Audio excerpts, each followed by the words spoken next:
Hello बच्चों, कैसे हैं आप लोग। तो आज जो है वो हम लोग पढ़ने वाले हैं 12th क्लास के पहले एक्सरसाइज का ऑब्जेक्टिव क्वेश्चन। सर आप लोग देख रहे होंगे आवाज़ तो थोड़ा फंसा हुआ है, लेकिन फिर भी कोशिश कर रहे हैं वीडियो शूट करने का, ताकि आप लोगों की पढ़ाई में कोई भी बाधा उत्पन्न ना हो। हालांकि बड़े ही कष्ट में जो है वो बीत रहा है समय। आप देख भी रहे होंगे, आपको लग भी रहा होगा आवाज़ के माध्यम से। आप देख सकते हो रात के 7:44 हुआ है और 7:44 पर भी जो है वो तत्पर है, गला फंसा हुआ है फिर भी तत्पर है। पढ़ना है, आगे बढ़ना है। अब जब एकदम कमिटमेंट कर ही चुके हैं तो ये क्या फिर टेंशन लेना है कि आवाज़ बैठा हुआ है। बस पढ़ना है तो पढ़ना है, पढ़ाना है तो पढ़ाना है और आपको पढ़ना है। बस मुझे यही पता है कि आपको पढ़ाना है और मुझे ये पता है कि आपको पढ़ना है। आप भी कमिटमेंट कर लीजिए कि आपको पढ़ना है। और अब जो है वो वीडियो की शुरुआत करेंगे। 7:44 हुआ है और इस समय जो है वो मैं आपके लिए एक वीडियो शूट कर रहा हूँ। बड़ा ही मज़ेदार वीडियो होगा और वो जितना भी क्वेश्चन हम पढ़ेंगे वो सारा का सारा क्वेश्चन जो है वो एग्ज़ाम में आने वाला होगा। कुछ ऐसे क्वेश्चंस होंगे जो क्वेश्चंस एग्जाम में आए हुए भी हैं और कुछ ऐसे क्वेश्चंस होंगे जो गेस्ट क्वेश्चंस होंगे और कुछ ऐसे क्वेश्चंस होंगे जो क्वेश्चंस आप लोगों के एग्जाम में आने वाले होंगे। देखते हैं, स्टार्ट करते हैं आज का क्लास। आज की क्लास में मैंने बताया कि हिंदी का जो है वो हम लोग स्टार्ट करेंगे और हिंदी में हम लोग ऑप्शनल स्टार्ट करेंगे। खास करके हिंदी गद्य का बातचीत अध्याय रहेगा और इस बातचीत अध्याय के विषय में हम लोग पढ़ेंगे। बातचीत अध्याय में हम लोग पढ़ेंगे तो किसके विषय में पढ़ेंगे, तो हम लोग पढ़ेंगे बातचीत के ऑब्जेक्टिव के विषय में। बातचीत का ऑब्जेक्टिव आप देख सकते हो आपके सामने है ना। ये गद्य खंड का है बातचीत, जो लिखा गया है बालकृष्ण भट्ट जी के द्वारा। तो बालकृष्ण भट्ट जी के द्वारा लिखे गए इस बातचीत चैप्टर में जो है वो हम लोग अध्ययन करेंगे। और आज के जो क्लास में हम लोग पढ़ेंगे वो बड़े ही इंपॉर्टेंट क्वेश्चन होंगे और ये सारे इंपॉर्टेंट क्वेश्चंस जो है वो आप लोग याद कर लीजिएगा। ऐसे मैंने कोशिश किया था कि आपको क्लास में याद करवा दें और एक बार फिर से कोशिश कर रहे हैं कि आपको क्लास में ही याद करें। तो बातचीत चैप्टर में हम लोगों ने ये देखा था कि बालकृष्ण भट्ट जी ने जो है वो बातचीत की शैली के विषय में बताया था कि आखिर बातचीत करने की उत्तम शैली क्या होती है। उत्तम शैली का मतलब हो गया कि बातचीत करने का सही तरीका क्या होता है। और वैसे ही हम ये जानते हैं दोस्तों कि जब कभी भी अगर हम लोग बातचीत बेहतरीन ढंग से अगर करने लगे तो जीवन की सारी समस्याएं ही जो है वो खत्म हो जाएंगी। ना कभी किसी से वाद विवाद होगा, ना कभी किसी से झगड़ा होगा। तो इस तरीके से हम यह कह सकते हैं कि बातचीत करने की जो उत्तम शैली है, जो उत्कृष्ट शैली है, आखिर बातचीत करने की शैली किस प्रकार की होनी चाहिए, उन सब के विषय में बालकृष्ण भट्ट जी ने बताया है। और उन्होंने जो है वो बातचीत नाम से एक चैप्टर लिखा है। ये सारा चैप्टर हम लोग पढ़ चुके हैं।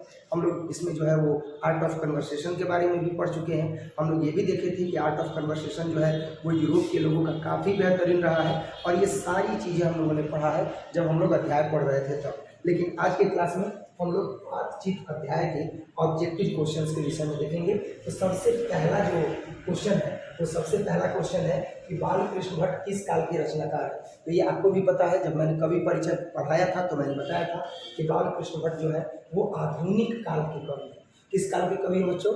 आधुनिक काल के कवि। नेक्स्ट है बालकृष्ण भट्ट के पिता का नाम क्या था। तो बालकृष्ण भट्ट जी के पिता का जो नाम था वो था बेनी प्रसाद भट्ट। क्या नाम था? बेनी प्रसाद भट्ट। तो बेनी प्रसाद भट्ट जी जो है वो इनके पिताजी का नाम था। और बातचीत शीर्षक निबंध के निबंधकार कौन है? तो ये भी आपको ध्यान रखना होगा कि जो बातचीत अध्याय है वो कोई कहानी नहीं है, वो कोई कविता नहीं है, वो क्या है? तो वो एक निबंध है ना, ललित निबंध है। तो इस प्रकार से हमें पता चलता है कि बातचीत शीर्षक निबंध के निबंधकार कौन है। तो बातचीत शीर्षक निबंध के निबंधकार है बालकृष्ण भट्ट। और इससे एक चीज और क्लियर हो गया कि बातचीत है क्या। तो बातचीत जो है वो है निबंध। क्लियर है बच्चों? तो बातचीत जो है वो निबंध है। अब नेक्स्ट क्वेश्चन हम लोग देखेंगे। अगला क्वेश्चन है बातचीत से मन किस प्रकार का हो जाता है। तो जब कभी भी अगर व्यक्ति बातचीत करता है, मन के सारे मैलों को सामने रख देता है। जब दो व्यक्ति बातचीत करते हैं तो बड़ा ही सरल और सहज बातचीत होता है और दोनों लोग खुल करके अपनी सारी समस्याओं को सामने रख देते हैं, खुल करके बात करते हैं, स्वच्छंद विचार से बात करते हैं। लेकिन वहीं पर अगर 4 लोग, 5 लोग, 10 लोग इकट्ठा हो जाए तो क्या बात हो पाएगा? नहीं हो पाएगा। इसीलिए कहा गया है कि एक उत्तम कोटि की बातचीत केवल और केवल 2 लोगों के बीच हो सकती है। तो अब आप खुद देखिए कि यहाँ पर जो प्रश्न पूछा गया है वो प्रश्न क्या है। बातचीत से मन किस प्रकार का हो जाता है। तो बातचीत से मन न तो भारी होता है न तो बोझिल होता है। बातचीत से मन मैला कुतैला भी नहीं होता है। बातचीत से मन क्रोधित भी नहीं होता है। तो बातचीत से मन क्या हो जाता है? हल्का हो जाता है और स्वच्छ हो जाता है। जब हम बात करते हैं तो मन हल्का हो जाता है, स्वच्छ हो जाता है। उम्मीद करता हूँ आपको मेरी आवाज़ समझ में आ रही होगी। देख रहे होंगे आवाज़ जो है वो बैठ रहा है, पढ़ाते पढ़ाते जो है वो आवाज़ बैठ रहा है, और लेकिन फिर भी कोशिश जारी है। कोशिश तब तक जारी है जब तक कि आप लोगों का बेहतरीन परिणाम ना जाए। कोशिश जारी है और कोशिश तब तक जारी है जब तक कि आप लोग बेहतरीन न करें। कोशिश जारी रहेगी और तब तक जारी रहेगी जब तक आप लोगों का उत्कृष्ट रिजल्ट ना आ जाए, परिणाम ना आ जाए। तब तक क्वेश्चन देखते हैं। क्वेश्चन ये है कि रॉबिन्स क्रूसो या रॉबिन्स क्रूसा दिया है। रॉबिन्स क्रूसो को कब तक मनुष्य का मुख देखने को नहीं मिला था? तो रॉबिन्स क्रूसो एक ऐसे व्यक्ति थे जिनको 16 वर्ष तक मनुष्य का मुख देखने के लिए ही नहीं मिला था, क्योंकि वो मनुष्य के संस्कृति से, मनुष्य की सभ्यता से, मनुष्य के जहाँ पर रहने वाले मनुष्य का जो पड़ाव था उससे वह दूर रहा करते थे, वो जंगलों में रहा करते थे, और इस वजह से रॉबिन्स क्रूसो को मनुष्य का मुख देखने के लिए 16 वर्ष तक नहीं मिला था। नेक्स्ट क्वेश्चन देखेंगे, क्वेश्चन नंबर 5 है, लेकिन इसके आगे के क्वेश्चंस भी देखेंगे। पहले जो क्वेश्चंस दिखाई दे रहे हैं हम उसको क्लियर करेंगे। तो इसके बाद नेक्स्ट क्वेश्चन है कि इनमें से कौन सा उपन्यास बालकृष्ण भट्ट जी द्वारा रचित है? तो ये मैंने आपको बताया था बच्चों कि बालकृष्ण भट्ट जी द्वारा रचित पुस्तकों में सबसे बेहतरीन पुस्तक कौन सी है? 100 अजान एक सुजान। क्या नाम है? 100 अजान एक सुजान। क्लास में ही याद कर लेना है, वीडियो देखते हुए ही याद कर लेना है। इनमें से उपन्यास ऐसा कौन सा है जो बालकृष्ण भट्ट जी द्वारा रचित है? तो इसका जवाब है 100 अजान एक सुजान। नेक्स्ट क्वेश्चन है, किसके न होने से सृष्टि गूंगी प्रतीत होती है? अब इससे बड़ा उदाहरण क्या हो सकता है? देख रहे हो आवाज बैठा हुआ है, और ये बहुत ज़्यादा बैठ जाए तो जब हम बोलेंगे ही नहीं तो हमारे अगल बगल के जो लोग हैं वो हमारी बात को समझेंगे नहीं। और ये आप कल्पना करें कि मेरी ही तरह हालत अगर अन्य लोगों की हो जाए जो बोल ही ना पाए, आवाज़ उनका बैठ जाए, तो क्या वो आपस में बातचीत कर सकते हैं? और अगर समग्र मनुष्य जाति में ये चीज़ हो जाए तो आप खुद इमेजिन कर सकते हो, आप खुद कल्पना कर सकते हो कि सारी मानव जाति में अगर ये ऐसे दुर्गुण आ जाए कि वो बोल ही ना पाए तो समग्र सृष्टि कैसी हो जाएगी? गूंगी हो जाएगी। तो ठीक यही चीज़ यहाँ पर भी है कि किसके न होने से सृष्टि गूंगी होती है? तो जब आदमी में अगर वाक शक्ति न हो, अगर बात करने की शक्ति न हो, तो समस्त सृष्टि क्या हो जाती है? गूंगी हो जाती है। ये तो बहुत ही साधारण सा प्रश्न है। नाटक के प्रारंभ में होने वाले गल पाठ को क्या कहते हैं? तो नाटक के प्रारंभ में होने वाले गल पाठ को बच्चों नांदी पाठ कहते हैं। क्या कहते हैं? नांदी पाठ कहते हैं। नेक्स्ट, बालकृष्ण भट्ट ने किस पत्रिका का संपादन किया था? तो बालकृष्ण भट्ट ने जो है वो संपादन किया था प्रदीप का किया था। किसका किया था? प्रदीप का किया था। पुस्तिका का जो नाम है जो बालकृष्ण भट्ट जी ने संपादन किया था उसका नाम है प्रदीप, है ना? तो इसमें जो है वो जवाब आपका हो जाएगा प्रदीप। आप जो ये क्लास कर रहे हो माँ सरस्वती कोचिंग सेंटर के माध्यम से ये क्लास कर रहे हो तो आप जो है वो चैनल को सब्सक्राइब जरूर कीजिएगा, लाइक जरूर कीजिएगा, बेल आइकन को दबाना बिल्कुल नहीं भूलिएगा, क्योंकि आने वाले जितने भी वीडियोस हैं वो आपको पहले ही नोटिफिकेशन के माध्यम से पता चल जाएगा। और अगर आपको बोर्ड एग्जाम की तैयारी करनी है तो आप मौका चूकिए नहीं और चैनल को सब्सक्राइब जरूर कीजिए, बेल आइकन को जरूर दबाइए ताकि आपको सारी वीडियोस आपको मिल जाए और एग्जाम से पहले लगभग ये सारी चीज़ें जो है वो आपको बताई जाएगी, है ना? तो अभी जो आप देख रहे हो ये A to Z important questions है और इन क्वेश्चंस को आपको याद करना है। याद हो जाए, वीडियो देखते रहिए और माइंड कंसंट्रेट कीजिए, ध्यान केंद्रित कीजिए, आपको सारी चीज़ें याद हो जाए। नेक्स्ट देखिए, उसी प्रश्न को क्या किया है? उलट दिया है, पलट दिया है, कह सकते हैं कि उलट दिया है और पलट दिया है। कैसे? तो 100 अजान एक सुजान उपन्यास के लेखक कौन है? तो 100 अजान एक सुजान उपन्यास के लेखक जो है वो बालकृष्ण भट्ट जी। कौन है? कौन है बच्चों? Balkrishna Bhatt ji. Next, art of conversation मैंने पहले ही बताया वीडियो स्टार्ट होने से पहले। आर्ट ऑफ कन्वर्सेशन कहाँ के लोगों में सर्वाधिक प्रचलित है? यूरोप के लोगों में। देखिए ऑप्शन में जो है वो यूरोप है, यही इसका आंसर हो जाएगा, है ना? तो आर्ट ऑफ कन्वर्सेशन कहाँ के लोगों में सर्वाधिक प्रचलित है? यूरोप के लोगों में प्रचलित है। नेक्स्ट देखेंगे, बोलने से मनुष्य के रूप का साक्षात्कार होता है, किसने कहा था? अब आप खुद सोचिए, हम ही हैं और अगर हम कुछ बोले ही नहीं तो आप हमारे अवगुण और हमारे गुण का पता लगा सकते हैं?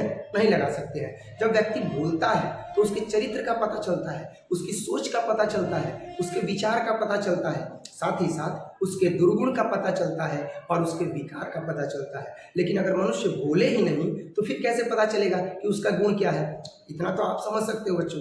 अब देखा जाए यहाँ पर प्रश्न ही वही दिया हुआ है कि बोलने से मनुष्य के रूप का साक्षात्कार होता है। ये कहा किसने था? तो ये कहा था बेन जॉनसन ने।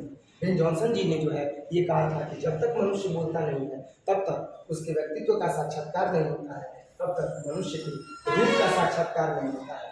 नेक्स्ट प्रश्न हम लोग देखेंगे और इसमें जो है वो ये बताया गया है कि निम्नलिखित में से कौन सी रचना बालकृष्ण भट्ट द्वारा नहीं है। तो बालकृष्ण भट्ट द्वारा कौन सी रचना नहीं है, तो इसका जवाब है मेघदूतम।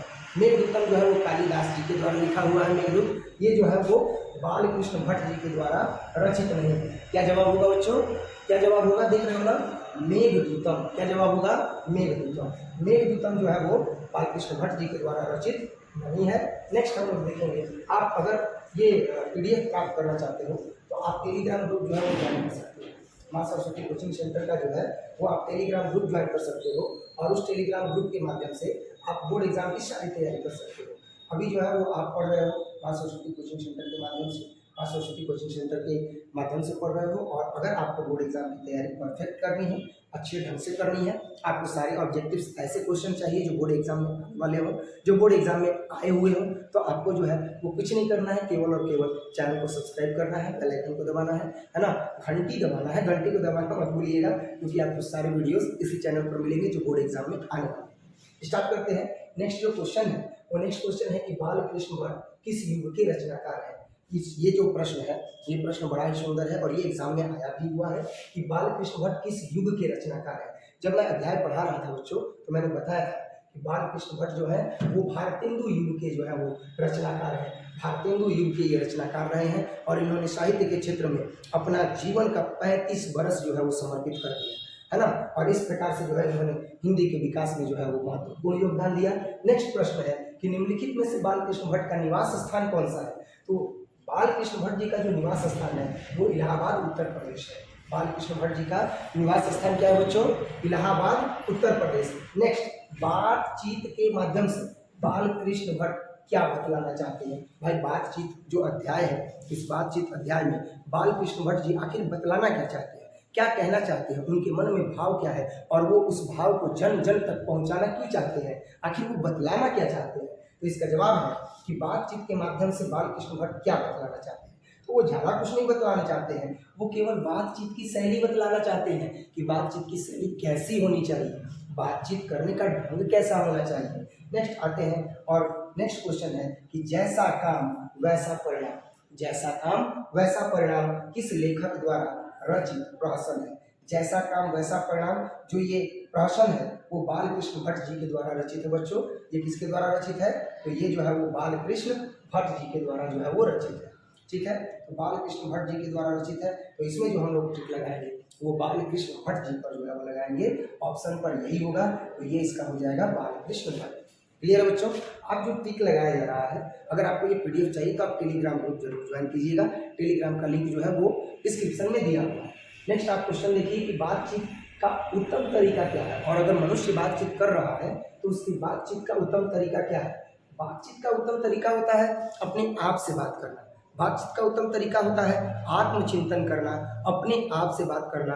जो व्यक्ति अपने आप से बात करता है, जो व्यक्ति आत्मचिंतन करता है वो हमेशा आगे बढ़ता है, क्योंकि आत्मचिंतन के परिणाम स्वरूप उसे अपने गुण और अवगुण सबका पता चलता है, उसे अपने दुर्गुण का भी पता चलता है, उसे अपने विकारों का भी पता चलता है। और जो समझदार व्यक्ति होता है वो अपने विकारों को दूर करता है, वो उस विकार को दूर करता है और केवल सत विचारों को अपनाता है, अपने दुर्गुणों को दूर करता है और अपने केवल सद्गुणों को अपनाता है, सद्गुणों को अपनाता है, तब उसके व्यक्तित्व में निखार आता है बच्चों। तो ये चीज जो आप यहाँ पर देख रहे हो प्रश्न कि मनुष्य की बातचीत का उत्तम तरीका क्या है, इसका जवाब होगा अवाक होकर अपने से बातचीत करना, यही सही जवाब होगा। नेक्स्ट आते हैं संवाद में सबसे महत्वपूर्ण क्या है। तो संवाद में सबसे महत्वपूर्ण है कि आत्मीयता होनी चाहिए। अगर दो लोगों के बीच में संवाद हो रही है और आत्मीयता ही नहीं है, अगर आत्मीयता नहीं है, लगाव नहीं है, तो फिर बातचीत सफल कैसे होगी। इसीलिए जब कभी भी अगर संवाद की चर्चा करनी होती है तो संवाद में सबसे महत्वपूर्ण क्या है, तो जवाब है कि आत्मीयता होनी चाहिए। संवाद करने वाले व्यक्तियों के बीच में आत्मीयता का भाव होना चाहिए। नेक्स्ट प्रश्न बड़ा ही सुंदर प्रश्न है, बालकृष्ण भट्ट जी का जन्म कब हुआ था। बच्चों ये मैंने बताया था, बालकृष्ण जी का भट्ट जो है वो 23 जून 1844 ईस्वी को हुआ था। कब हुआ था, 23 जून 1844। याद कर लेना, हो सकता है कि एग्जाम में आए, बोर्ड मॉडल हम अभी से कर दे, ठीक है ना, तो इसको याद कर लेना। बालकृष्ण भट्ट जी का जन्म कब हुआ था, 23 जून 1844 ईस्वी को हुआ था।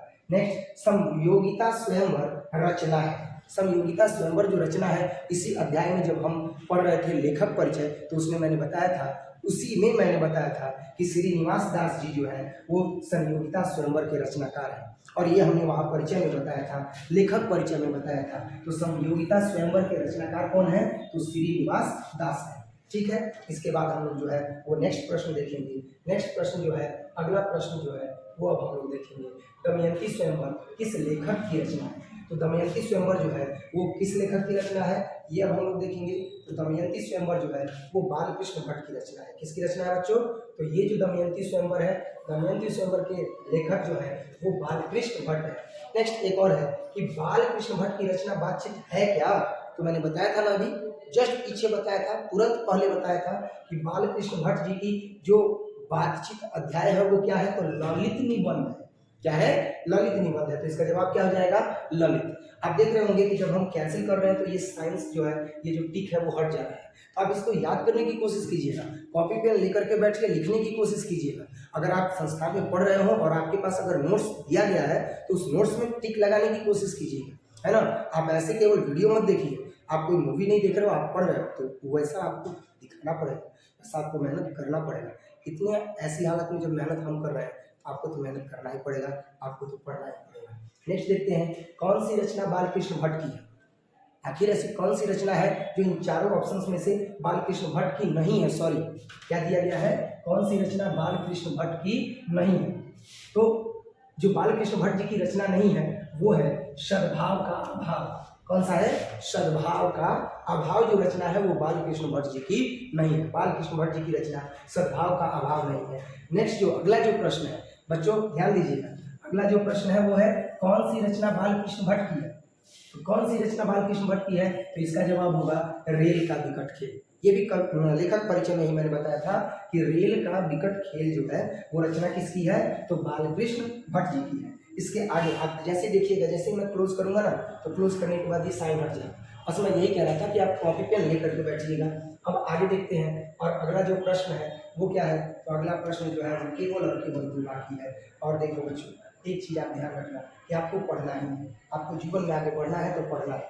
जीवन में अनेकों समस्याएं आती रहती हैं, आप देख सकते हो कि इस अनेकों समस्याओं से मनुष्य का सामना होता रहता है, और आपको भी आगे बढ़ते रहना है, निरंतर पढ़ते रहना है। एक ऐसा युद्ध लड़ना है जो केवल और केवल कलम से जीता जाएगा, बातचीत से नहीं जीता जाएगा, चिल्ला करके नहीं जीता जाएगा, शोर करके नहीं जीता जाएगा। जो शोर करते हैं वो करते रहें, है ना, जो शोर करते हैं वो करते रहें, उससे कोई मतलब नहीं है। बस आपको ये ध्यान देना है कि एक ऐसा युद्ध लड़ना है जिस युद्ध को हम केवल और केवल कलम से जीतेंगे। और दिमाग में एक चीज़ बैठा लेना है, दिमाग शिक्षा शेरनी का वह दूध है कि जो इसे जितना पीता है वह उतना ही दहाड़ता है। तो बस शिक्षा पर ध्यान देना है, पढ़ना है, निरंतर अध्ययन करना है। तो अगला अब बड़ा ही सुंदर क्वेश्चन है, और अब हम लोग देखने वाले हैं 26 और 27, 26 और 27 नंबर प्रश्न। 26 नंबर प्रश्न में आप देख सकते हो, प्रश्न पूछा गया है बातचीत किस विधा की रचना है?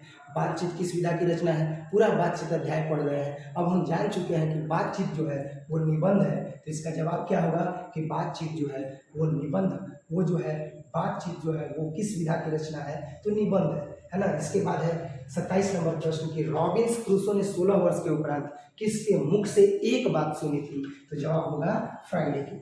फ्राइडे के मुख से रॉबिन्स क्रूसो ने एक जो है वो मुख से बात सुनी थी, और इसका जवाब हो जाएगा फ्राइडे के, है ना। तो फ्राइडे के मुख से जो है वो रॉबिन्स क्रूसो ने 16 वर्ष के बाद जवाब सुनी थी। क्लियर है बच्चों? प्रथम अध्याय बातचीत का जो लिखा गया है बालकृष्ण भट्ट जी के द्वारा, उनके द्वारा रचित इस अध्याय का ऑप्शनल जितना भी था उसका जवाब हम लोग प्राप्त कर चुके हैं। आज के क्लास में केवल इतना ही पढ़ेंगे, और जाते जाते केवल यही कहेंगे कि जब तक तोड़ेंगे नहीं तब तक छोड़ेंगे नहीं। बस साथ बने रहिए और अपना स्नेह बरसाते रहिए, आप सपोर्ट करते रहिए। हम ऐसे ही वीडियो लेकर के, धाकड़ वीडियो लेकर के आते रहेंगे, ताकि आप परिणाम अच्छा लेकर के आए, आप बेहतरीन रिजल्ट लेकर के आए। जय हिंद।